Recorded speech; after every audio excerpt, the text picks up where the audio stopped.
Et bonsoir, j'ai dit. Donc, je parle dans le mouvement Utopia. On a travaillé. Alors, le mouvement Utopia, c'est un mouvement d'éducation populaire. On intervient dans des assemblées comme celle-ci. On fait aussi des conférences régulières tous les mois.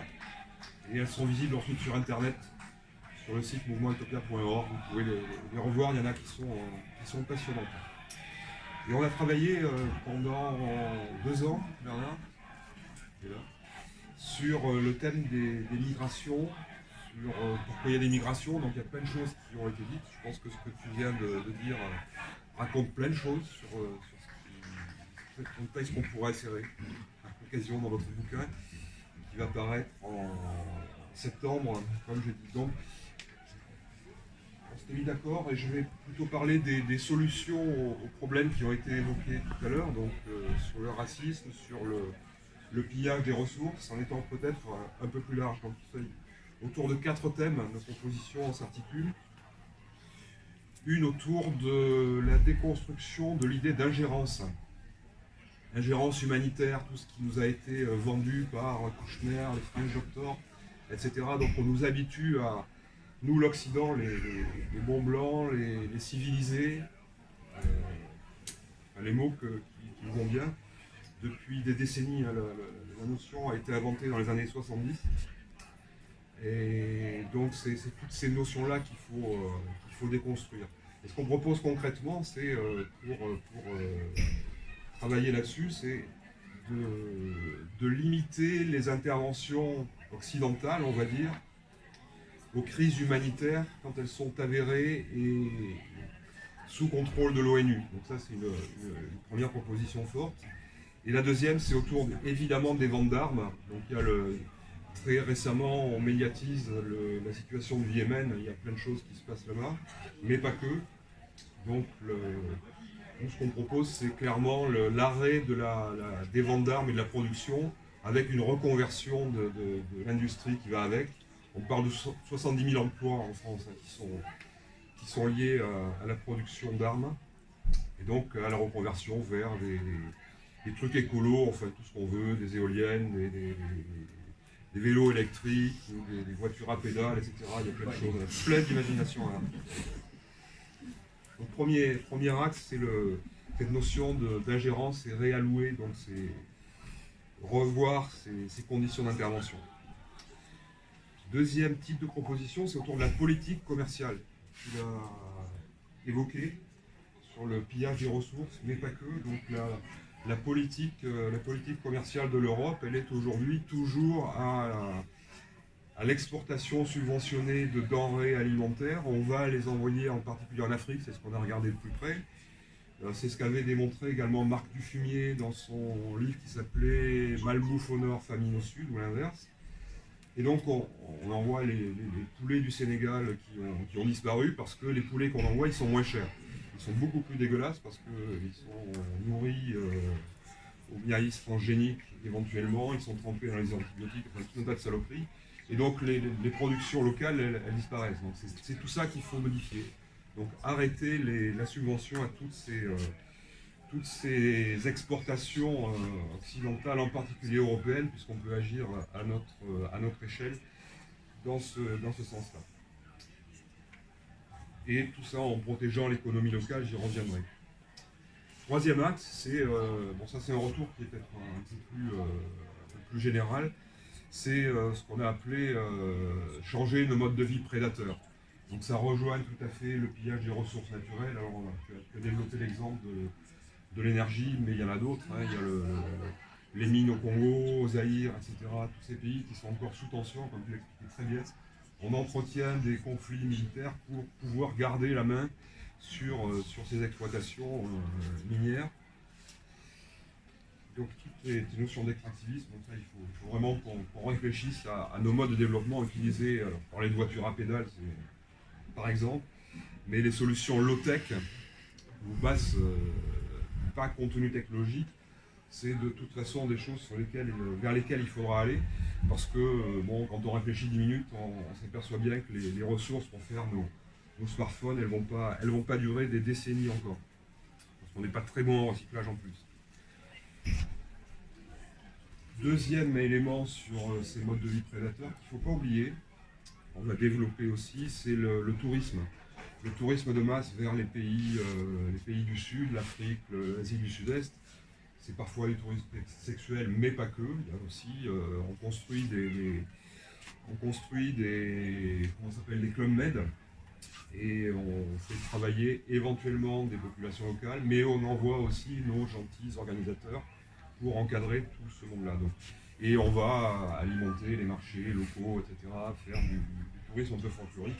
Donc ça aussi, il faut réfléchir à cette notion sans compter, et ça fait lien avec le point suivant, on y va le plus souvent en avion avec tous les transports, toutes les émissions de gaz à effet de serre qui vont avec. Donc ça, c'est un vrai sujet. Puisque sur le climat, il ne faut pas oublier que si on inclut la Chine, 80% des émissions de gaz à effet de serre sont issues des pays industrialisés, qui seront pas les plus vulnérables étant les pays du Sud. On le voit là récemment, le Mozambique qui s'est pris un gros cyclone, qui en a pris un autre récemment, Madagascar dans le même coin, etc. Les pays les plus pauvres, les endroits les plus pauvres sont les plus vulnérables.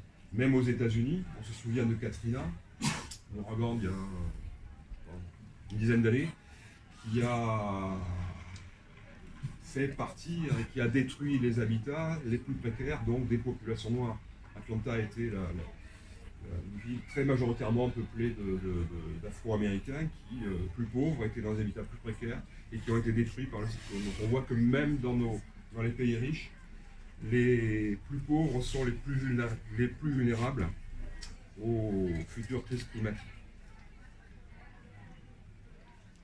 Dernier élément sur le climat, c'est l'apparition d'un nouveau type de réfugiés, c'est les réfugiés climatiques. Alors suivant les chiffres, on parle de 100 millions, 400 millions, 500 millions de personnes qui pourraient quitter leur pays pour des raisons climatiques. Pour des cyclones, des habitats détruits, des récoltes qui s'appauvrissent, etc., etc. Donc il ne faut pas oublier cet effet-là, parce que, comme je l'ai dit, on a une très très large responsabilité dans cette dégradation du climat. Enfin, quatrième proposition, donc je parlais de revoir l'ingérence, revoir la politique commerciale, nos modes de vie, donc passer à quelque chose de plus low-tech. C'est pas forcément dans l'ordre, mais c'est les aides au développement. Tu l'as effleuré aussi, tu en as parlé. Mais les aides au développement, aujourd'hui, on parle de 180 milliards de dollars en 2017 qui ont été donnés ou affectés à l'aide au développement. Il faut regarder en détail.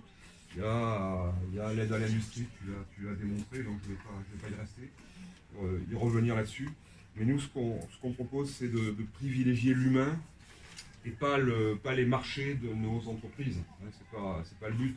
On leur donne de l'argent dans le meilleur des cas, dans le pire des cas, pour qu'ils payent leurs dettes, ou les intérêts de la dette, et dans un autre cas, pour qu'ils puissent acheter des produits manufacturés dans les compagnies européennes ou occidentales. Donc c'est pas ce qu'on souhaite. On souhaite plutôt privilégier l'humain et affecter cette aide au développement d'écoles, à l'accès aux soins, à l'assainissement. Ça reste un problème, personne n'en parle, mais l'assainissement en Afrique, c'est un vrai sujet. Et tout ça, le plus possible, sous le contrôle des organisations locales, sans passer par les organisations étatiques, parce que je pense que c'est clairement expliqué dans le bouquin. Et il y a plein de livres, y compris des romans qui expliquent tout ça, comment les élites locales, formées par ailleurs dans les pays occidentaux, alors autrefois ça a été en Union soviétique, c'est toujours le cas en France, donc les élites locales s'accaparent une partie des aides dites au développement. Et donc c'est pour ça qu'il faut le repasser vraiment sous le contrôle des autorités locales ou des organisations locales. Voilà, je n'ai pas été trop long. Vous m'avez entendu?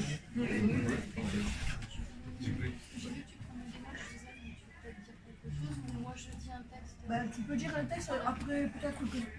C'est mieux si on répond aux questions. Bah justement, j'allais dire. En fait, j'allais dire qu'il y a des jeunes ici, des jeunes d'Autonomie 31, qui sont venus ici pour participer aussi au débat qu'il va y avoir après. Donc, Autonomie 31, alors est-ce qu'il y a quelqu'un qui en parlerait mieux que moi ici Ils sont où les bénévoles? Inès. Inès, Patricia. Il y a plein de jeunes. Vous avez compris la question? Est-ce que quelqu'un veut bien dire ce que c'est qu'autonomie? Autonomie 31, vous le présentez. Je dis un texte le temps que vous réfléchissiez et vous parlez après. Alors, je vous mets une lettre et ça vous laisse le temps de réfléchir pour voir ce qu'on pouvait dire. Les réfugiés cherchent une terre. Des agences s'en font gestionnaires, s'enrichissent de leur misère, n'épongeant ni la haine crasse, ni l'ignominie, vendant traçabilité en servant l'infamie. L'humain est marchandise pour Frontex, un rapex pour gérants sans complexe. Pour les jeunes, c'est encore autre chose. Ils doivent sans cesse prendre la pause. Guettant la fin de l'ankylose, ils rêvent d'un peu d'hospitalité, d'avoir juste droit de citer, aux yeux de ceux qui sont bien assis, bien rassis du haut de leur daomi. Pour être traités dignement, ils attendent un jugement. On ausculte, on décortique, on épluche la jeunesse. On évalue, on jauge, on pèse, on toise la jeunesse. On la guette, on la scrute, on la calibre. Comme en d'autres années, on mesurait les fesses, les crânes ou les nez, pour scientifiquement distinguer. On légifère, on vérifie, on certifie les poignets de très jeunes étrangères ou étrangers dont la vie et le corps sont examinés avec une extrême minutie après avoir été laminés par un parcours en barbarie. Est-ce parce qu'on attend la paye, qu'on respecte trop l'appareil, ou serait-ce par peur qu'un tout jeune majeur se mette au labeur? Des hommes et des femmes zélés guettent la moindre aspérité, traquent les paroles trop bien ciselées, ou tel l'ennemi la maturité. Le jeune montre ses cicatrices, les exhibe devant des spectatrices ou des auditeurs nostalgiques de discours démagogiques, affirmant qu'il faut trier, quitte à devenir meurtrier. On écoute l'histoire, la vie intime exposée, appréciant qu'elle soit finement dosée, comme pour les scénarios télévisés. Les jeunes sont enfermés ou rejetés, calibrés, classés ou déclassés, assimilés ou facsimilés, bien, très bien, passable ou nul, et leur sort en est jeté. Mais qui mérite le pied au cul? Les jeunes ou le calcul? Si à la norme en vigueur ils correspondent, par bonheur, les jeunes iront comme mineurs dans une structure adéquate. Mais s'ils sont déclarés tricheurs par les algorithmes à l'honneur ou de la mauvaise humeur, ils pourront au mieux rejoindre un squat, pas encore rasés par les promoteurs de l'habitat digne des stigmates, laissés pour faire du beurre. Un peu de solidarité les aidera à éviter d'être encore plus maltraités. On comptera sur la charité puisque la collectivité prescrit l'iniquité. On dit que tout enfant a droit à l'école. L'État n'aurait-il pas de parole? C'est l'espoir qui s'étiole, c'est la justice qu'on viole, c'est la jeunesse qu'on immole. Ce ne sont pas que des symboles. Du coup, est-ce qu'il y en a un qui veut bien dire de C'est le menu de la trouille. Autonomie 31, c'est un collectif qui accompagne des mineurs isolés. Donc ces jeunes-là, qui me laissent parler à leur place, on va régler ça en sortant, messieurs, qui arrivent d'Afrique essentiellement, et qui sont isolés sur le territoire, et quand ils arrivent, la France est toujours très sympa avec eux, elle les accueille par le biais d'un organisme qui s'appelle le Daomi, et elle les remet à la rue en déclarant qu'ils sont majeurs, envers et contre tout. Donc nous on les accompagne entre le moment où le conseil départemental qui gère le Daomi les a mis à la rue, jusqu'au moment où ils sont reconnus mineurs, le temps de la procédure judiciaire. Voilà. Il peut durer longtemps. Tu pourrais peut-être préciser, parce que quand tu dis qu'ils les accueille, la France qui les accueille. Oui, c'est avec des gros guillemets, comme disait le monsieur là.